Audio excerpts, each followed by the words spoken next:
Calriel was playing Vanar, but then he ran away.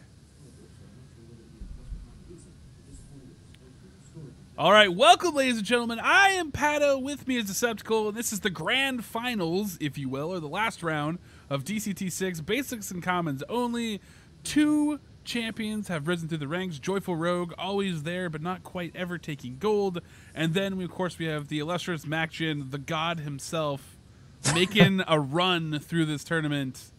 I knew he'd be here. He was the favorite all along. Atlanta, total scrub. Spirit Fryer, don't even know who that guy is. Orin Chronicle, I mean, like, those guys clearly, you know, probably really ranked 20s that just got lucky, probably rode Song High all the way up the ranks. But really, Makjin is the true hero and hope for this match. So I'm not biased at all. I'm just saying that Makjin's going to win. And, yeah, we'll see how it plays out. Actually, I'm completely joking. I don't actually know who's going to win. But it sounds like a fun tangent to go on. So Crystal will start. Makjin actually going to start nothing, which is interesting. Crystal open into an empty. Oh man. Yeah, this or it's just part of Makjin's clever strategy. Oh, clearly I have little faith. I have little faith. Clearly he has an answer here. It's going to just shock everybody right now. 0 board, turn 3 kill from Abyss right now. Here it comes. It's commons and basics. Counterplay nerf, please.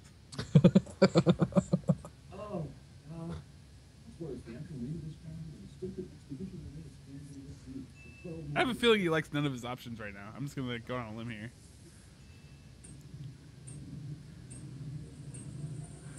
This is not the start he was looking for. Still best of 3. It's anyone's game. It's anyone's game. You can hide the Abyssal Juggernaut. I kind of gave up on Harry Potter. But I thought, like, the way the horse... That is a lot of buffs. Created them, so he couldn't die. That could be a really, really big young Silphar. Because Harry was the last Horcrux. Ah, but he's gonna vote for the. Until Voldemort was dead, and Voldemort didn't die until Harry was dead, so Harry had to do something to kill them both at the same time. Creating the 3/3 is interesting because it's not actually. It has no combat effectiveness currently. Voldemort killed him. So the question is he just gonna lay back Somehow? against his hand? Okay. Oh yeah. Oh, that's why. Never mind. I'm retarded. That was the lie. That's why I didn't realize he had the natural selection. All right. It's actually a very smart play from him. He's going to be able to get off the natural. That's actually happened. He's actually done that play quite a bit. I've actually seen him. He did it a lot against Dresbo as well, where he actually like even used Dire Tide Frenzy to buff up a guy so he could get it within range. And Juggernaut usually hasn't met his quota or design. So it's like you want to have a good ending, Voldemort would come back, or if you want to have like the true ending, it's both stay dead. Yeah, Magmar with its really efficient removal. It has, God, the strength of Mana Burn is pretty high up there. Damage and Dispel all in one. Oh no. Okay, it's double Void Pulse. Okay, I was gonna say it's like he ends up netting only 2 damage with that swing, which is actually pretty decent. Overall, though, it's not great. It's not great from a damage perspective. It only gets off 1 claw too, so gets value out of what he had in his hand, but not a great position. And it's kind of like the position you play against, where it's like you have to kind of like draw out a lot of what Magmar wants to do in order to ever get to a chance to kill them, and you kind of have to get them within a burst range without them healing themselves. But a lot of their big burst potential, especially at this level, is gonna lie around like the level 14 or so kind of range. Yeah, for sure. Okay, thank you, roommates. That was a bit. Yeah.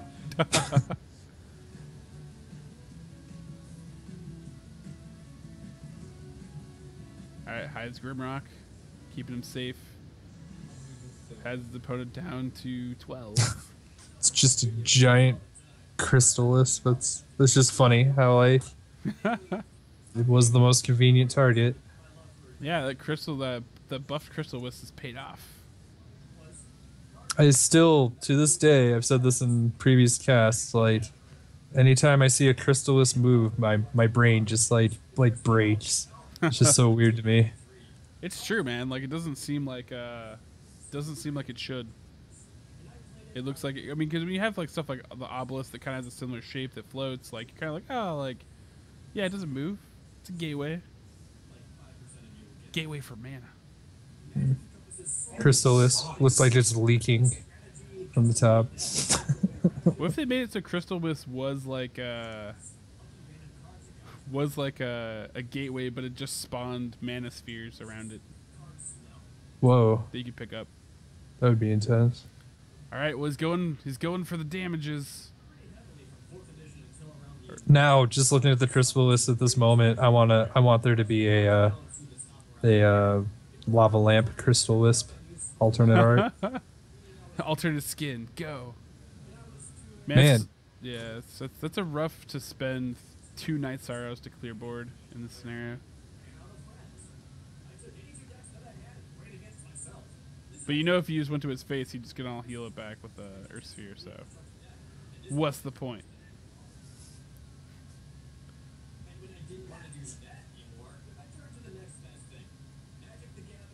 I wonder if Makjin actually has like what defensive stuff he has in here, because to know like especially against these Magmar decks, you need lots of like kind of displacement or ways to slow them down, because like you're always just gonna get continuously encroached upon unless you have Kite. You pretty much can't play this head straight up because of Earth Sphere pretty much entirely. For sure. Oh man, he's being closed in on. He doesn't have a lot of escape routes either. Oh, there's fire. There's a defensive unit. It's not gonna do a whole lot because of claws, but it's there. It's gaining health. Good old Fire Blazer.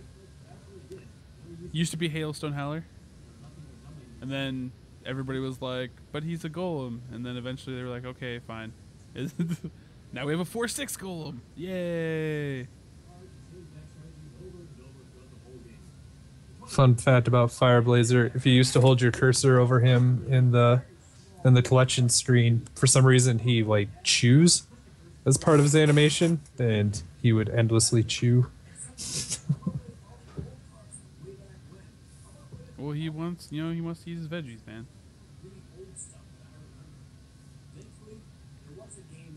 So he's gonna egg a lot of stuff, but he's gonna put his opponent to 1. Which seems pretty worth it. Pretty worth. And yeah, he's in a good spot. A single provoke unit won't save him at this point. You can't get far enough away to create enough distance. He's gonna Shadow Nova.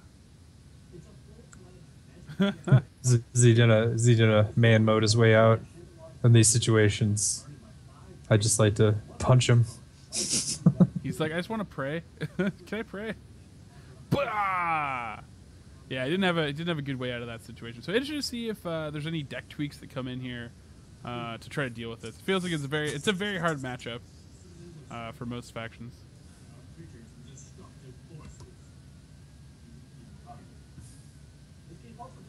Makjin just ready to go. He wants to run it back right now. He's like, I don't need time. It's like, I feel good. We're doing this.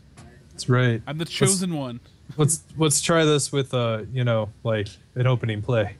Yeah, that sounds like it might help. It might prolong the game a smidge. I've had that feel in a tournament match.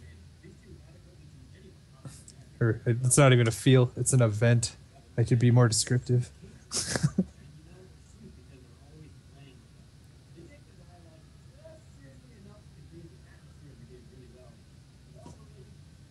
All right, so I'm actually going to charge out this time. He has a first turn play. It looks like Gloom Chaser. RNG says, it's actually pretty good. He can actually go up or down and take any core he chooses. It's actually some of the best RNG you could have.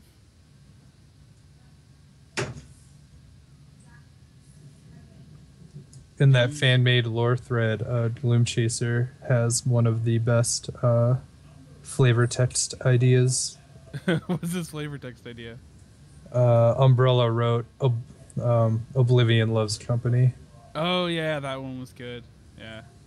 Umbrella did. She's from that Magic background. I feel like that flavor test is very much in that vein. A good just one-liner. Oh. Plus to happiness is curious what some of our favorite cards are. I could be extremely general and just say Songhai.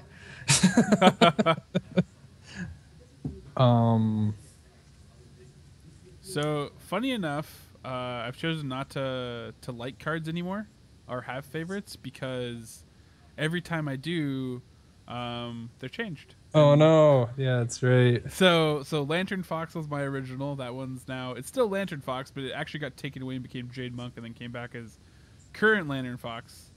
I still love that sprite though. And then Blood Leech Mask got changed to Blood Rage Mask, and it's not very really any different, and it's still a pretty good card. But it used to be my favorite card. It was perfect for me, and then it got crushed. The Fire Nation attacked.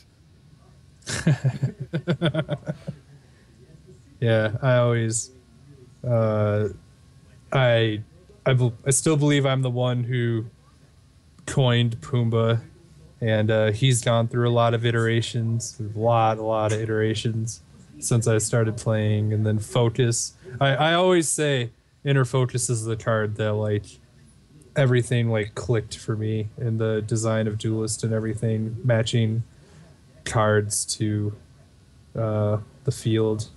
And I'll fully go on record and say Inner Focus is a pretty strong card, but it's what grabbed me. It's what I was like, I love this game. I must play 1,000 matches of it in a week and a half. Yeah, actually, I don't know. I think by like faction, I think Glacial ML is probably my favorite Vanar. Vanar unit has to be easily. I actually think it's a card that a lot of people last year was like, oh, this is pretty strong, and it's actually slow in a lot of cases. Oh wow. When it comes to Vanar, although, well, sorry, I really like Prismatic Giant. That thing is just wicked awesome to look at. He has like a giant Mega Man cannon that shoots glaciers. Like, I want to shoot glaciers. It's a pretty good. Seems like a pretty good weapon. And a beard. I like Rook. It's hard not to like Rook though. Even looking at him when I play him, he always seems like almost cooler than your general, to the point where I get this like Pokemon flashback where it's like I imagine you click on him and tell him to move, and it's like he's higher level than you. It's like, no, I'm not going to do what you tell me, and he goes and attacks something else. It's like Rook does what he wants. That's the impression that I get. Oh, what? Oh, it Yeah. looks like he disconnected or something. Oh no. Makjin! You were the chosen one! Your Shadow Watcher watches all. Oh no. I wonder what just happened right there. I accidentally closed the Duelist tab. Oh, that is rough.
Yeah, so technically, if you DC during a game, technically it's a win for your opponent because there's a lot of things in a DC. Like, even though you don't know who's gonna win, when you like, you could like let's say like you have a really shitty hand and you're like, or like you feel like you're in a bad situation or you feel like you're behind.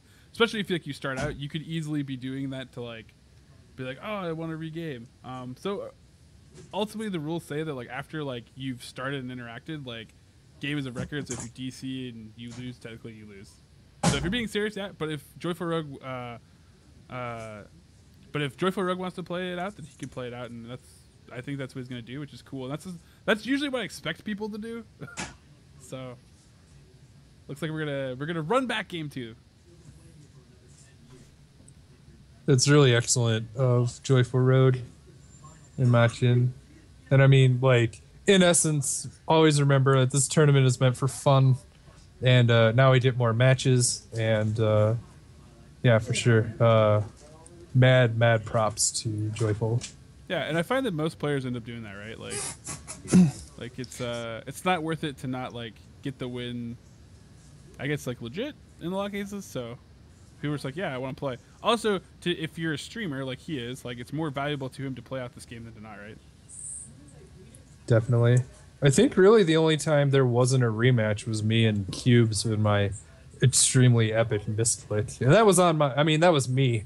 That wasn't like a gameplay error. That was me just going to face on a Silthar Elder because man mode.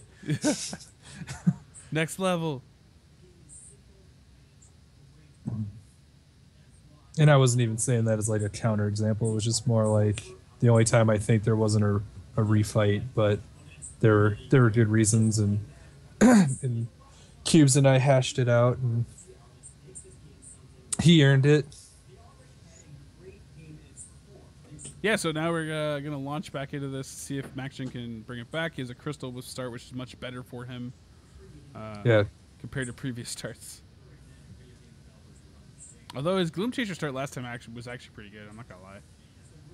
And this is actually pretty good too. He's gonna be able to clear out this young Silthar Elder, so kind of gain some tempo here. Although he needs to clear out the ephemeral. Oh, there we go, and a Gloom Chaser. Boom. Oh, nice. That looks really good. Maybe you'll get that Shadow Watcher back.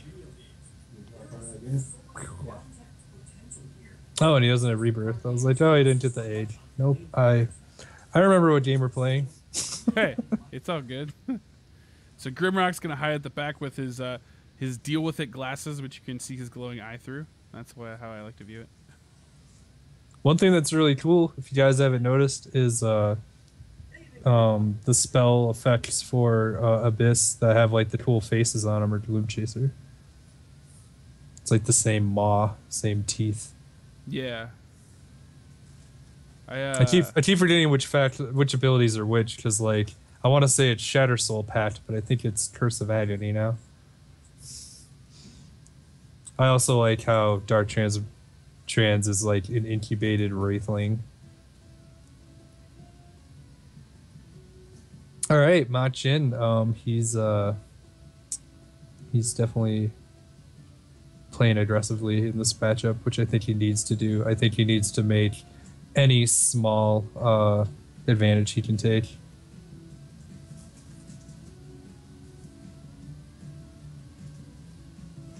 And he's still sitting with a healthy 5 cards in his hand. Yeah.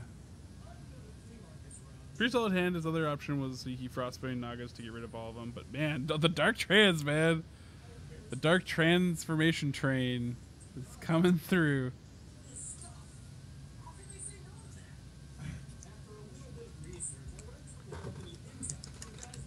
Oh, Void Pulsing.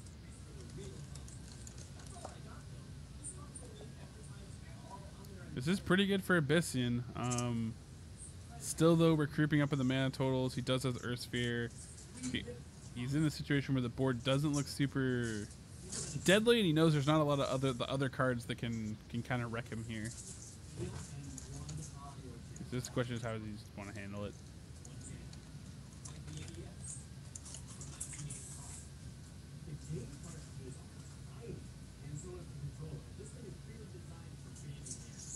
And he's gonna go 25. So hey, let's try this game again, Jason. But we'll start with 1-1s in play, and right next to each other. Second verse, same as the first. Makjin still sitting at 24.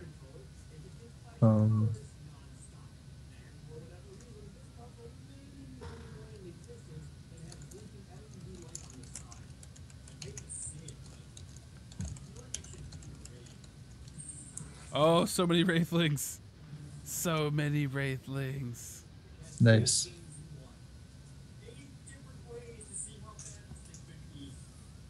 I like that spawn too.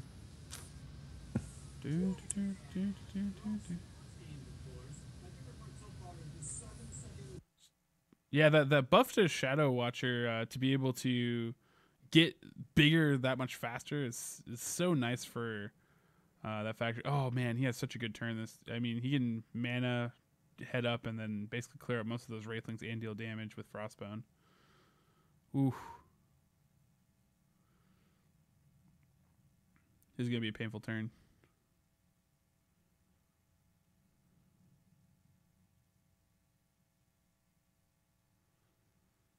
Yeah, without the fear of like something like a Wraithling Fury or something big in that matter, it's kind of interesting.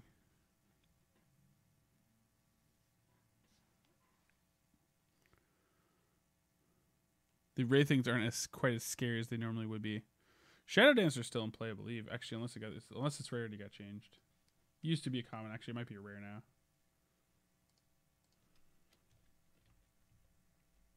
Yeah, it's a rare now, so you actually can't play it. So, yeah, like a lot of the cards you would expect to come for you actually aren't actually in play here.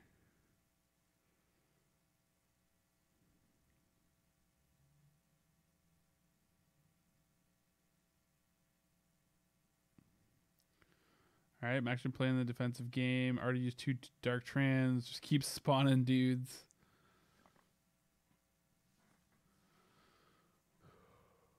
Oh, wow.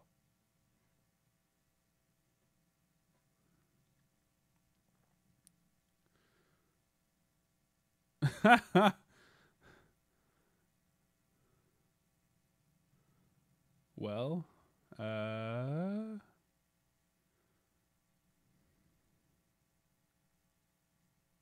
yeah, Fortune doesn't have anything that can do frenzy, because that would be helpful. Overall, though, it doesn't represent a ton of damage, which is the thing to keep in mind as well. Like, unless he has Shadow Pact, that would be pretty baller. So he can kill one, play swords, and then play swords. Shadow would be 12 plus 4, so 16. So he has 16 as disposal. So he'd still be 3 short, but if you could double.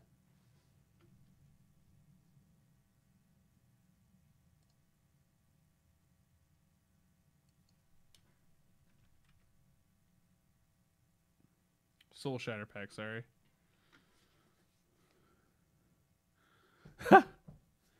This keeps getting lured.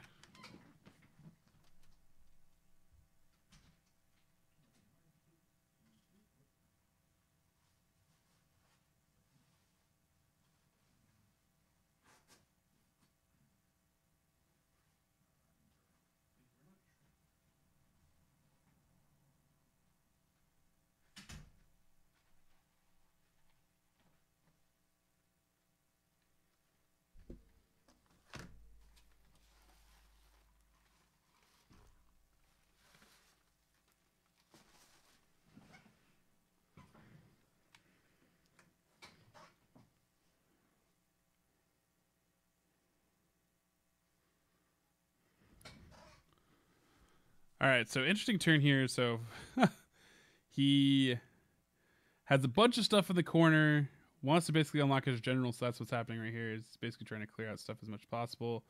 Has the Frenzy on board as well. Doesn't have... he has the ability to clear out this Juggernaut if he wants. He could claw into it. Either way, he's not going to be able to get away from the damage. So getting off the board might be the best choice.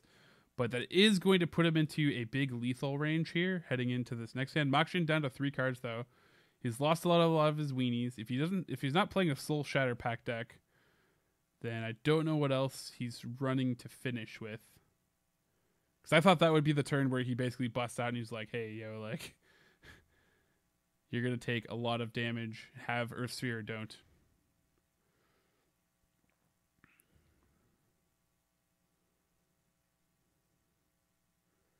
So he's creating blockers so that the general can't get in for extra damage, essentially here. Down to a lot of stuff, but he has a board, and Makjin has none of that. So Makjin either starts dropping Shadow Novas and runs away, or other stuff comes in. All right, what's he got? He does 1 damage. He Void Pulses. He's going to go for the Claws here. That is worth. He actually has a pretty healthy life total now at 20. There's, again, no Earth Spheres in hand for Joyful, so Joyful doesn't have that normal fallback. But he has a lot of dudes. Can he survive and not take any other burst here? Because it's gonna become to the point where Makjin can't actually wait in here because he'll just die to the beasties. Alright. Does he have his own Frostbane? Okay, Dark Transes. Gives him 4 core left.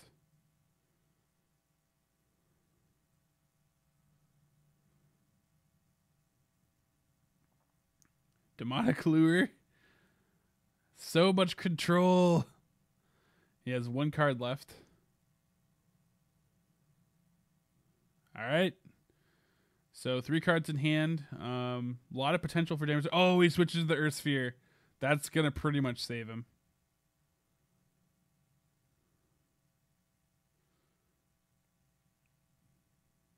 He had a pretty good window there, but that Earth Sphere is going to really hurt.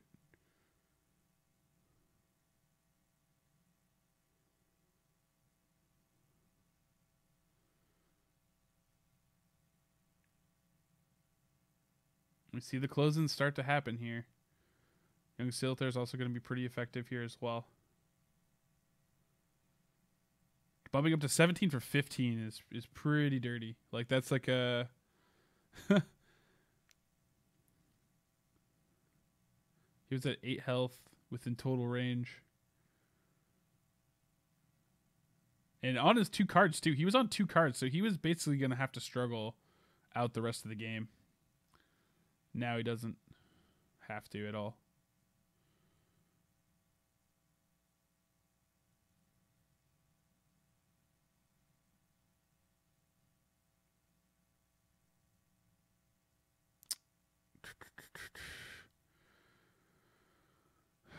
Yeah, I was going to say, I'm curious what this other play was. If he goes...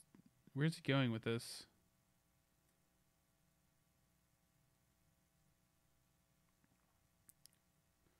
He's going to put it in the corner.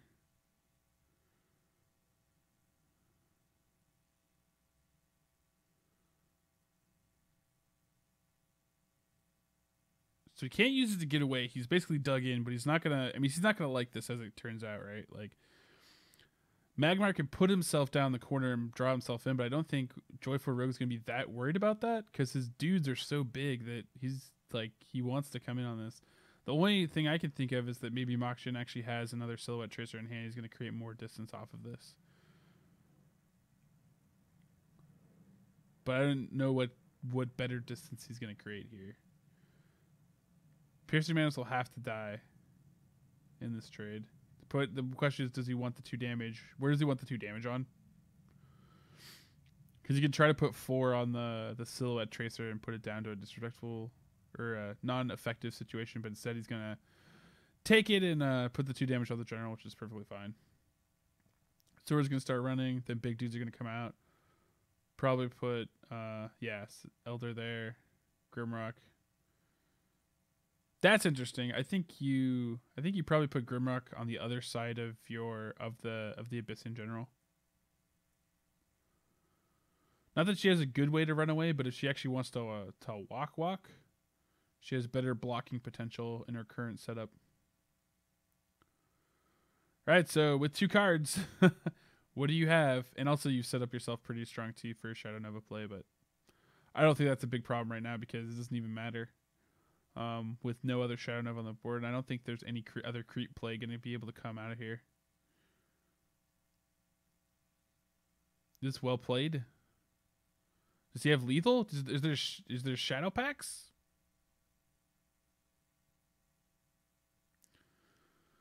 The funny part is, but at 15, totally would have lethal if he had the right cards, right? Like, no, I probably wouldn't. Actually, he can't. The two card hand syndrome is just like once you get to that state, very hard to come out of it.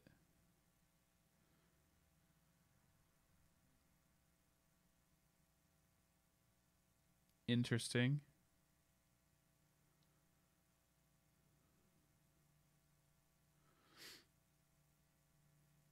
Yeah, I mean he can clear this whole board. He can natural selection, then play swords, walk in. And again, 2 cards, so it's like, what does he have? If he has any creature stuff, so 9, 10, 11 is what you want to stay away from. Like, because that's a Night Sorrow Assassin and the 5 bump. You're probably not going to get any more damage than that out of a combo. Plus the 2 from the general. So if you clear board here and just like start moving in, he's probably not going to be able to kill you.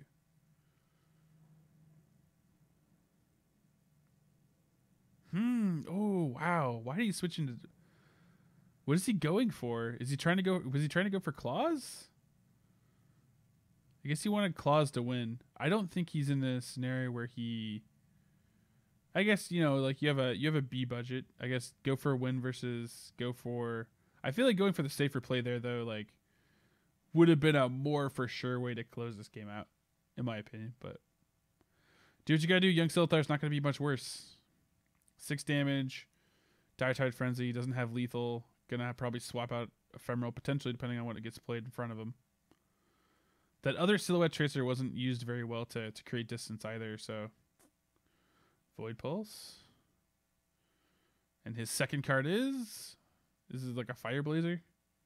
That'd be interesting. Oh, Repulsor. Ha ha! I mean, you basically have to play like he doesn't have claws right here because he would have played it and killed you last turn. So you know he doesn't have it. He has to draw into it with his 2 cards. This 2-card play is like the fun part of like when you're both down to you just keep playing 2 cards. Like there's no card draw in either of these guys. So either they play something big and that they can't follow up with like a 7 drop and gain a lot of advantage that way, or they play out this mini game where, you know, the rest of Joyful stuff is running across the board to try to finish this off. With no creature in play, makes sense for that play that he had just had. Now he is within this. See, now he's in a range. Now he's at that 11 damage range where he could potentially die here. So he has to start either deciding to take risks or not.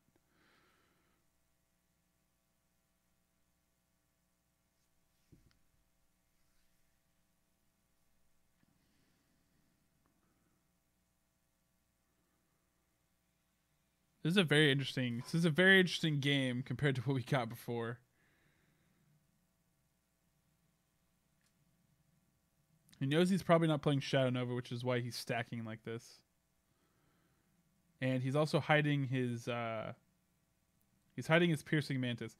So he's fist pumping over the claws, but the claws are not a guarantee. Oh my god, the Shadow Nova comes out. He didn't expect the Shadow Nova. Oh my gosh, what a surprise. There's been no other hints at this play at all this game.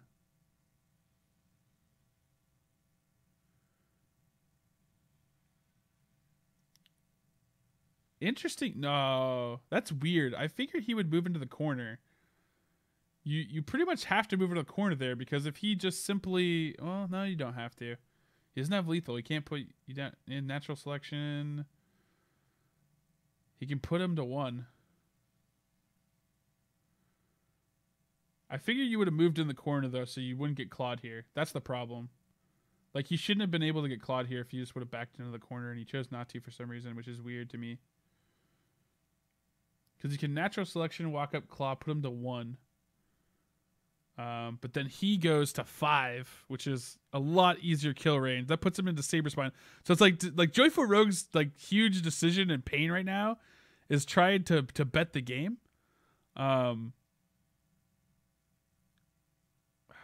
I think the correct decision was to go for.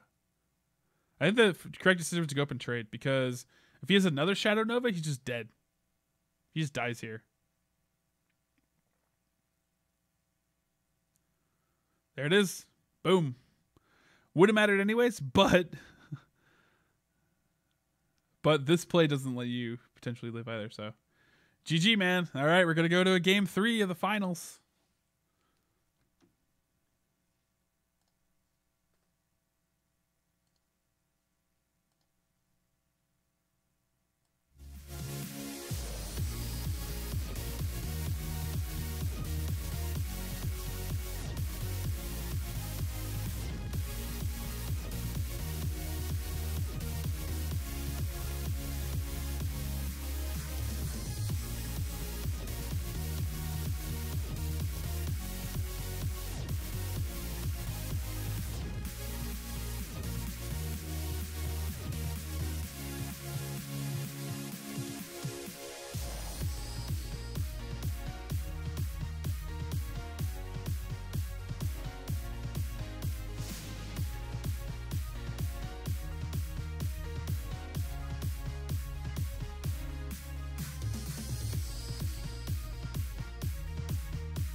All right, here we go.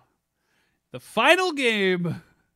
Here is one of these guys is gonna win this one out, and we're gonna see if Makjin can upset here and take this.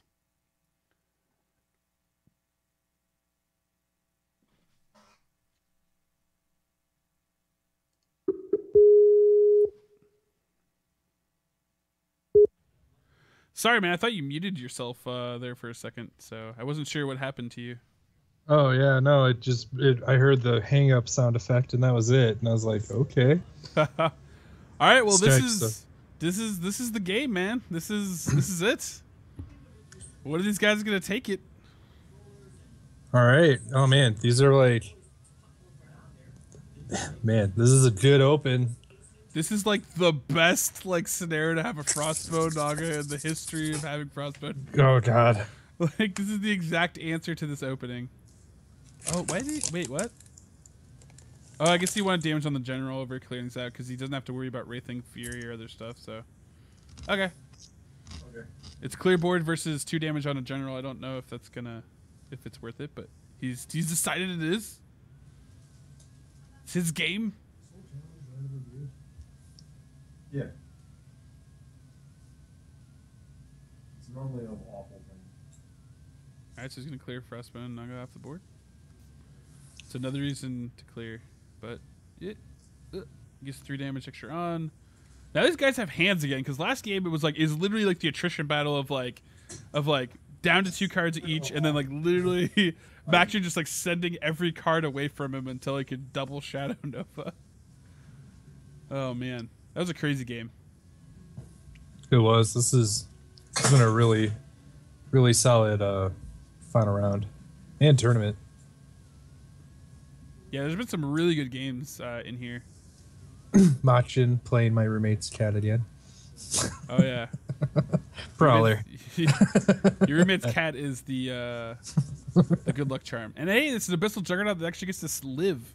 We haven't seen a lot of these guys make it to do anything most of the time. Most of the time, they just die a horrible death to some buffed Magmar unit.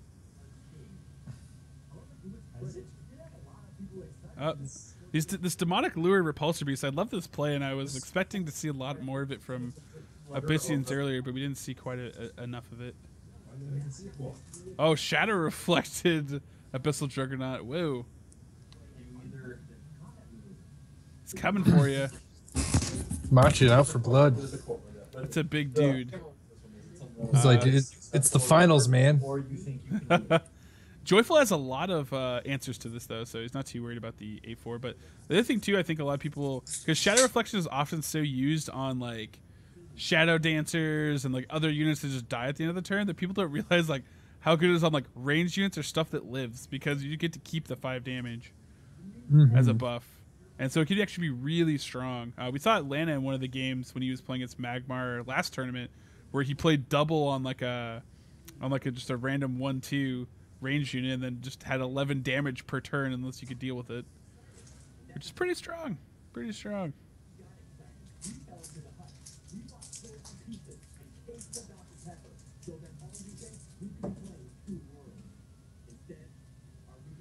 Crazy part is he's already at 10. He has the Earth Sphere though, so he's not too worried about that. But it would get rid of a lot of his other plays this turn. Yeah, but if you pressure Magmar player to an early Earth Sphere, sometimes you can get a positional recovery. Oh yeah, for sure. I think if you can keep them on Earth Spheres, they're actually in a lot of trouble. But since a lot of the removal hasn't been hard removal, okay, there we go. A lot of it's just been like displacing, and he's not in a position where like he hasn't been able to eventually bring his units back into play. Yeah, and he still has, he has the Abyssal Juggernaut still alive and ticking, man. This is actually pretty good Abyss play right now for this scenario.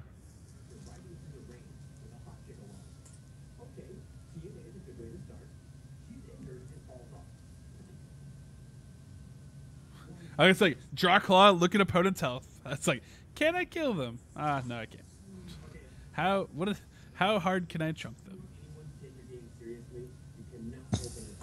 So now he's gonna opt for clear the board. He also has enough. Probably can play Young Silithar Eldar, or he can play Piercing Mantis. Piercing Mantis has better board presence in the fact that if he plays a bunch of Wraithlings again, which he has a propensity to do, can clear out. Silithar's usually tankier and harder to move through if you want to block. So Piercing Mantis in this case probably better. Shadow Nova, the early Shadow Nova this time. It's not gonna kill. It will actually kill swords after he does the swing. Puts him to 11.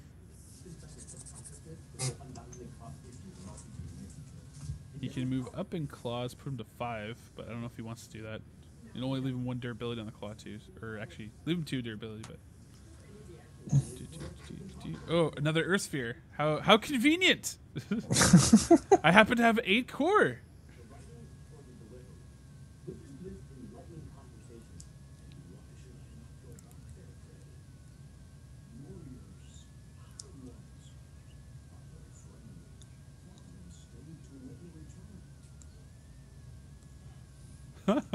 It's like, what do I play? What do I play with the other 4 core?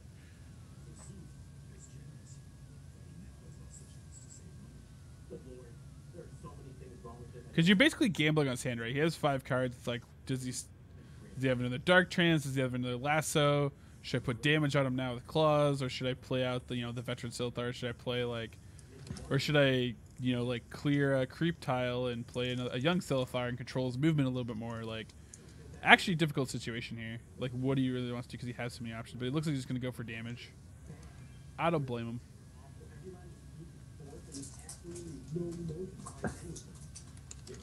Fully believe Makjin can create distance here, though. He can't Shadow Nova again, and for any reliability. Oh, Primus Shield Master.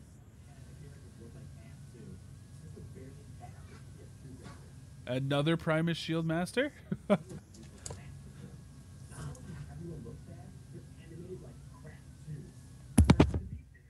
Now, if there was a Plasma Storm, you might be worried here. Natural Selection is actually good, but since he has 2, he's not going to be able to clear through all of these. Although he will be able to clear out 1 just with claws. And then he has enough to play at least 2 more units.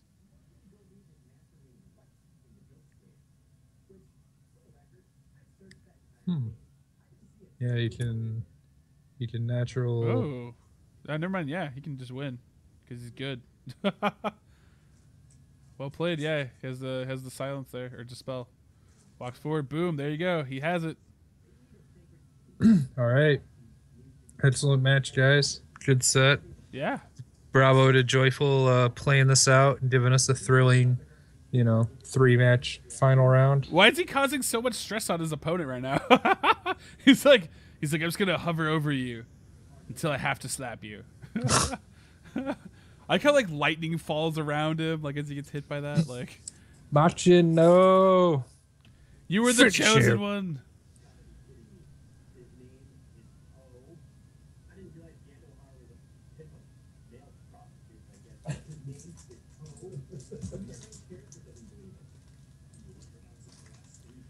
Hey, well, GG, man. Good games for Joyful Rogue. Glad to see him finally take a DCT.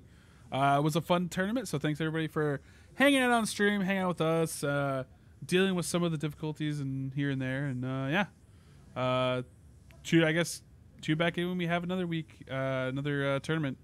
Usually run these every other week, so I know next weekend. I don't know. I'm gonna have to see when the next one is because I do have some out of town stuff. I gotta do some traveling here coming up, so we'll see where tournaments fall and whatnot. But congratulations again to Joyful Rogue. Good games from Makjin. Good to see a new players face out here, putting in some work. And thanks to Receptacle for joining me.